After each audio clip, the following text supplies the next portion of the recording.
maybe we could start with motivation, because I think that's been a big thing during the lockdown, with races being cancelled.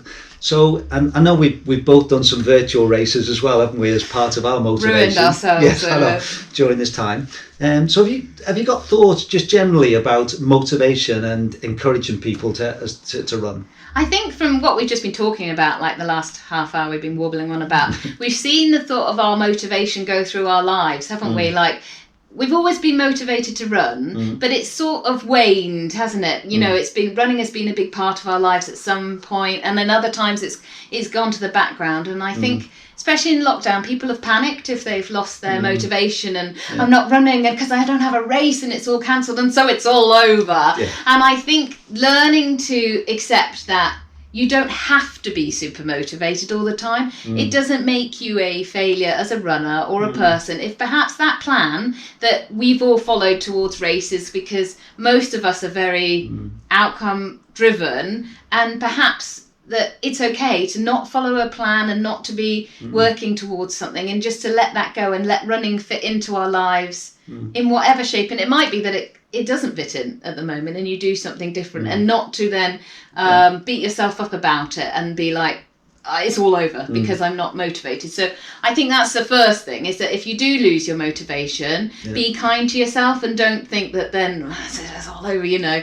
Sometimes it's just not the time in our lives, and that's okay, and it will come back, and perhaps it's the time to just go out walking, or perhaps it's the time to do something different, perhaps it's the time to do nothing. And I think a lot of people in lockdown felt under pressure by social media to take up Mandarin and to to do amazing stuff, and you know, I certainly felt I turned off my social media quite a lot because I couldn't cope with what people were saying that they were doing, and I was like, well, I've got 3 children, I'm trying to homeschool them all, and I'm trying to work, and it's all too much. I just need to go back in myself. So that was the first thing I wanted to say, that if, especially at the moment, if you are not feeling super motivated, I would say you are perfectly normal, and that's fine. And I'll just put one put in. Yeah. I think I remember reading a magazine a number of years ago, one of the running magazines, and it talked about motivation. Yeah. And it said that we're either externally motivated or intrinsically motivated. And I think that's quite a standard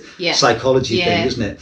And it seems to me that during the lockdown, it's probably highlighted that in some ways. Yeah. Because I have seen on social media, people's races are cancelled, and so their external motivation has gone. Yeah.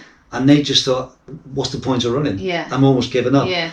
Whereas I think if you're intrinsically motivated, that you basically just love to run, then you're going to find ways to, okay, all my races are cancelled, but I can still run. And I think a lot of people have found that. I think it's taken people different stages. You know, some people, once those races got cancelled, it's all over, you know, maybe stop running for a little while. But I think a lot of us runners, where it's in our very core, maybe it was a good realization that actually we don't need these races to validate ourselves as being a runner. Actually, just going out and getting fresh air and moving and getting a bit of a sweat on, having some time by ourselves, which is so important. And I think these are the things we need to look at as motivation. You know, the motivation doesn't have to be a race. It can be, I'm just going out by myself. I'm just going to go and listen to a great podcast. That's right.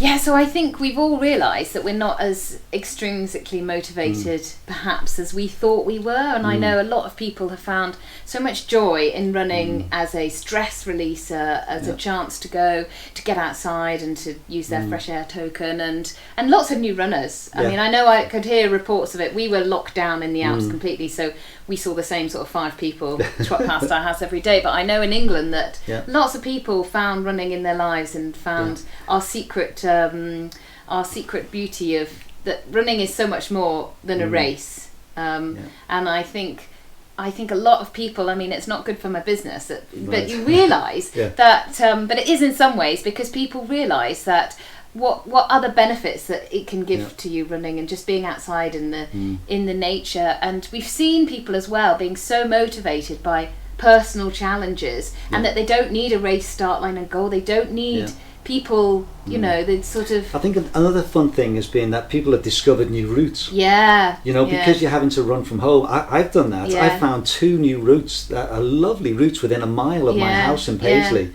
which I'd never been on before. Yeah. And I think people are doing that, aren't they? Which has been going out the door rather than needing to drive anywhere. One of the good things. And I think working on I've had to do a ton more climbing this year than I normally do. I love to run, get up the hill. So tell us about your virtual challenge that you did. I did a couple of the Centurion ones, and the first one was the 100 mile in a week, right? Which, to be honest, John, wasn't that tough for me because I regularly run.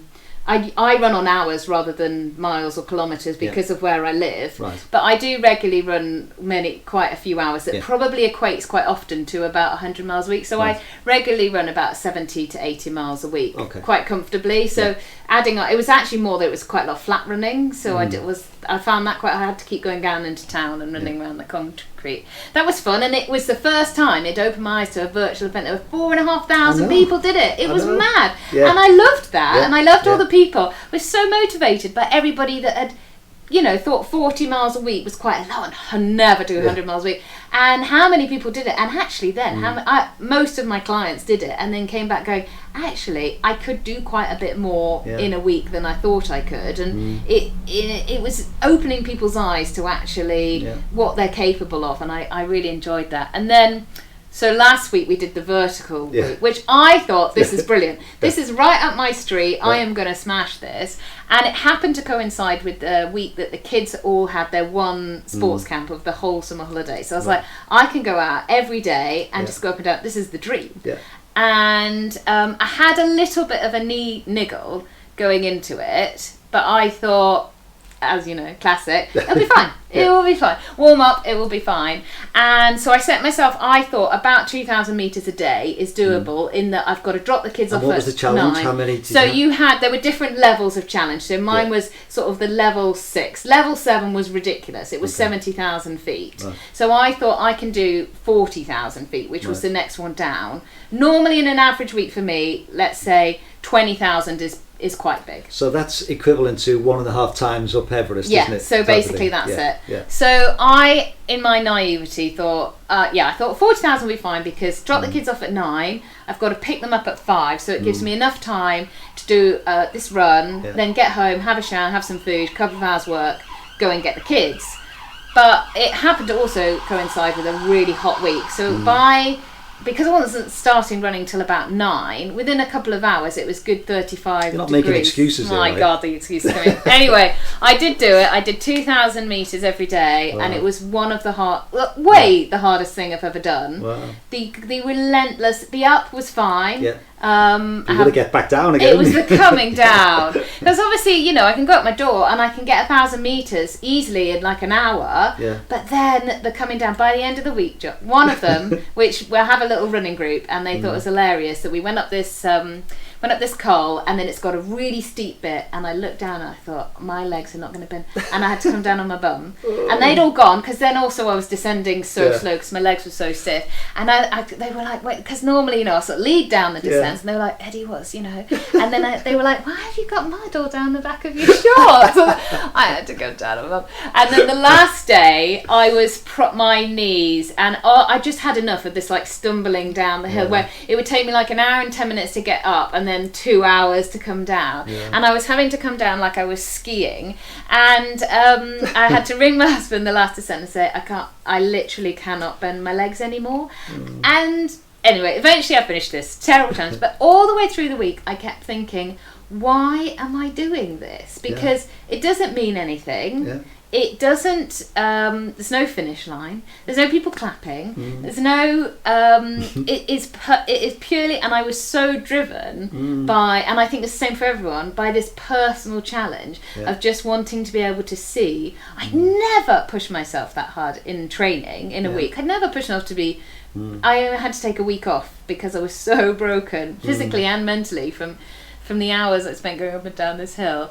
But I loved it. I loved feeling that actually I can work quite a lot harder in training than I do. And I think a lot of people were realising that, not only in that week, but in all that. You did the Lakeland, didn't you? And I think a lot of people realised that actually just setting personal challenges is just as motivating as going on a start line, if not more. I mean, we're seeing all these people going out and doing FKTs and having to spend hours out by themselves with nothing but a tracker, and then they're going to finish and they're going to go back into their ordinary life, and life's going back to how it is. But I think it's what's feeding us at the moment, and what's keeping us motivated is just, okay, so everything else in our life has changed, but running is this constant, and it's always going to be the same, and we're still going to have the ability to go out and as ultra runners just like go to that dark pain cave which we thrive on, and it's just the same even if it's in a different environment.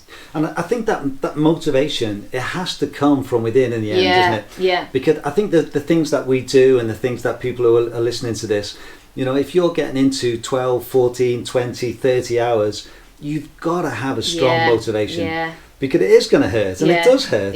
And if you haven't got a strong enough motivation, then you're going to quit, aren't you?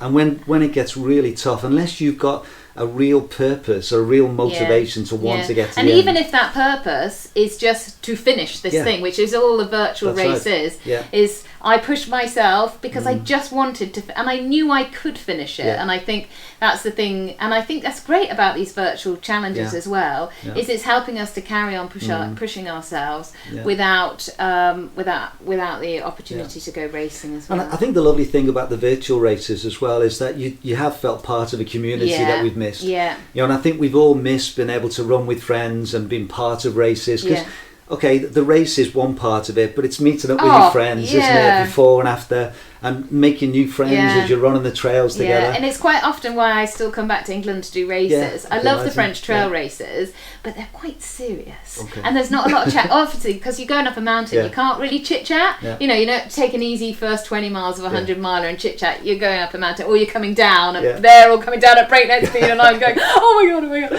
So I love coming back to England to do races, because not so much, I love the running as well, but seeing your mates and meeting new people and sharing the experience, that's what it's all about. So that's our top tip for this week, thinking about motivation.